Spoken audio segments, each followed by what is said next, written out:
Welcome back to the channel, Kimyo and Space Cadets with ORDEAL. Back from hiatus, we are back to our weekly reviews. So if you enjoyed the video, leave a like, let me know where you think the story will head. And if you take anything away from this video, consider sharing with friends. Now with that out of the way, let's dive into the review. The title for this episode is Fire in the Rain. You could assume that it is remarking the ending scene of the episode, but that thematically doesn't sit right. Brent has put a ton of thought into each episode title, and to say that it would be simply activating Ilios and the Wayne would be disingenuous to the effort. This title is a play on the conversation between Okinos and Ilios, albeit on a smaller scale. In episode 24, Okinos states that Ocean dispatches Flame as Ilios responds with only a fool will try to douse the sun in his folly. In this case, we know rain wouldn't be enough to stop it. This title is a reflection of Shay's rage and Tevin. Fire would be Shay's rage, up until the point we have Tevin being the voice of reason since the beginning. Around the end of season 2, the voice of reason had not been enough to deter Shay from his actions. So now that Vaal is in front of him and the possibility of Louise dying, Shay's rage that can be felt silently through the ether itself will become a raging inferno. Even now, his rage burns through the rain. Now, with the title out of the way, let's recap the events of the episode itself.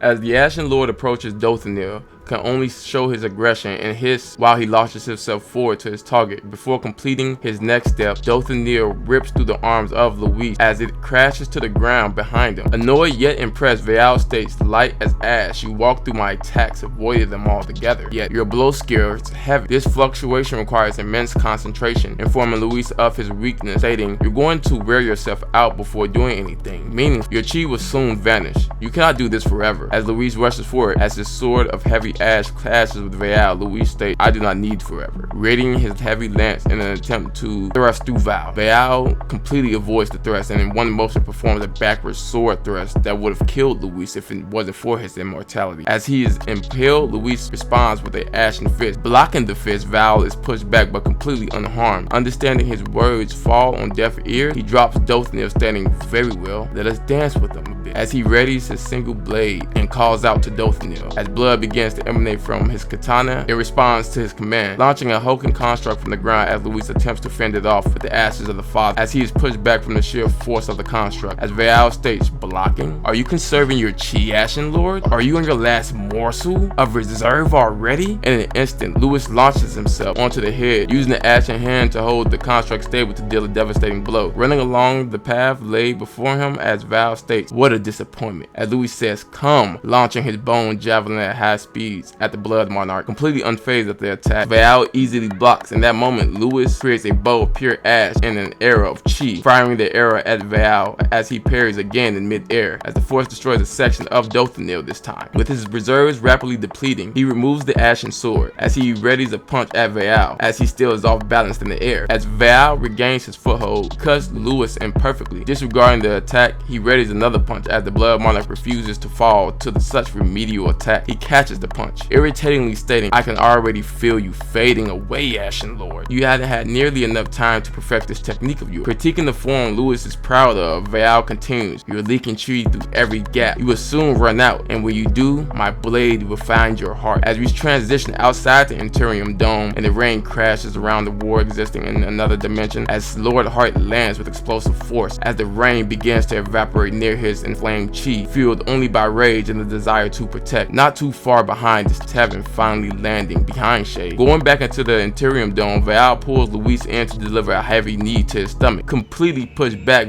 Vaal states, "You can barely phase through my attacks now. You're done, Lord Hemlock." As the shell of ash begins to crack, as Louise states, "I'm conserving my chi. I have a few hours left. Did you just feel that?" For some reason, I can sense his emotions quite clearly. As he continues, "I think the man you fear has just arrived, Shadow." As we go back to Tevin stating, "Damn it, they should be right under our feet. What is this? Yukiko, Azam, Louise, he should have regrouped with them not too long ago." As Shay continues to follow his nose, as Tevin asks, "What is it? What do you smell, Shay?" As his rage is almost at a boiling point, he states, "The shadow." As the heavy rain hits Tevin, he states, "That rat, he must be using the Interium Dome. His chi and scent must still linger after he entered the dome. That's why he was detected and why you can pick up a trace without either of them noticing." Tevin still is at his brother's back, although be it on two different planes of existence, as Tevin screams, "Louise, if you can hear me, where are you, brother?" As we shift back into the dome with Louise breathing heavily, "I can imagine what you feel right now. You're hiding your own emotion. Continue with the sunfire you desperately hide from is far too close for comfort. As Vaal attempts to recenter himself, ignoring the bluffs of a doomed man as he states, "You know nothing of me, Ashen Lord." Louise states the hteirium dome should have banished us to another dimension, but somehow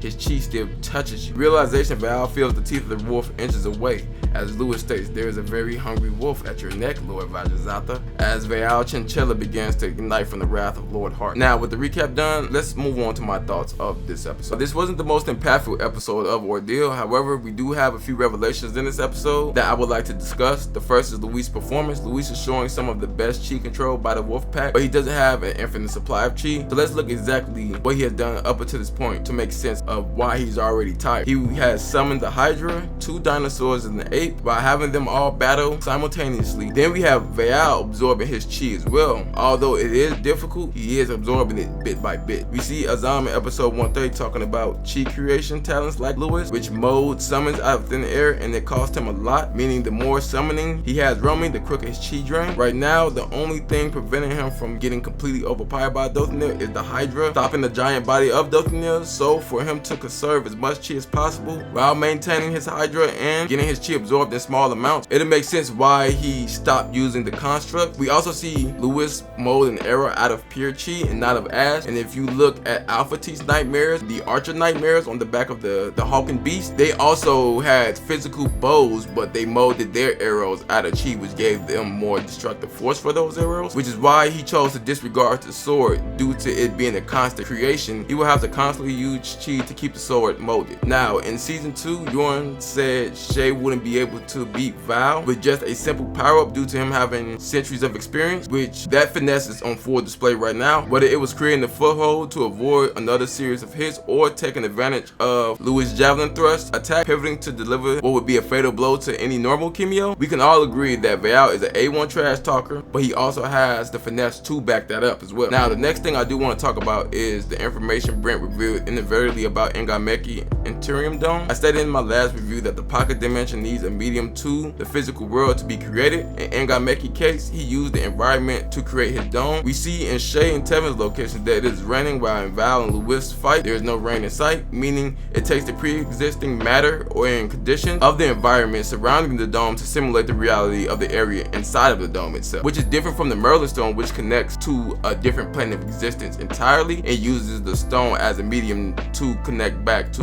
the realm where most Kimyo lies. This is going to show we now have 2 different void type talent that work completely different from one another. Now, Tevin being slower than base form Shay in his most stamina conservative form, we do see in season 2. He can move really fast with the lion hat, but to conserve his energy, he must use Rhino. Unlike Shay, who has had a plethora of masters, Tevin's foundation was built by Leo, and he used those teachings to progress up until this point. Now, there are some problems with Tevin not having capabilities of sensing chi to that degree, going to show how far ahead his brother is physically and symbolically, but also how important Shay connection is to the ether. Now, it was said this episode that Shay chi is affecting Vaal through dimensions. This will lead me to assume that Engameki dome is nearly impenetrable if he wants it to be. Given the fact that he is shown to defy Vaal, this could be him leaving a small hole open to allow them to experience phenomena, but what is most likely is Shay connection to the ether specifically being the reason why he is able to pierce the hteirium dome. Chi comes from the soul. That would mean the soul and chi are in a relationship with one another. Talents return to the ether completely, but when we look at the explanation of the ether, Shay lives in between the mortal and ether realm. However, the ether realm completely surrounds the mortal realm, since it allows talents to remanifest into it, while also allowing Shay rage to flow into every Kimyo inside of it, even those in another dimension. Since Shay bodies connect to the ether, he was able to use chi smell to pinpoint Vaal's exact location. Although being in a different dimensional plane, we do know that Kimyo chi limit is what protects them from the ether, which is why they all feel Shay's rage, and as the chi becomes weaker, their connection to the ether increases, allowing them to be affected by it. And so what led me to this conclusion was, if the Kimyo dies, memories from their soul is sent to the Kimyo. They are finding their last comforts in the mortal realm as their soul is traveling through the ether to heaven. Now, in this particular case, due to Shay's connection to the ether, it will allow his chi that he is providing to Ilios in order to have access to it, activate and affect Vaal. Now, the art this episode have one panel in particular I like, which is the the rain falling on the destroyed city to show Vaal hiding, going to show how desperate he is to shake Shay's conviction in order to buy his master more time to gain strength. It's a beautiful panel. If I had to rate this episode, it would be a solid 7. Louise getting manhandled is going to reflect that I was wrong and he won't be able to survive such things, whether it is because of the dimensional distance or due to chi exhaustion. Anyway, Kimyo and new cadets, it's your captain, signing off.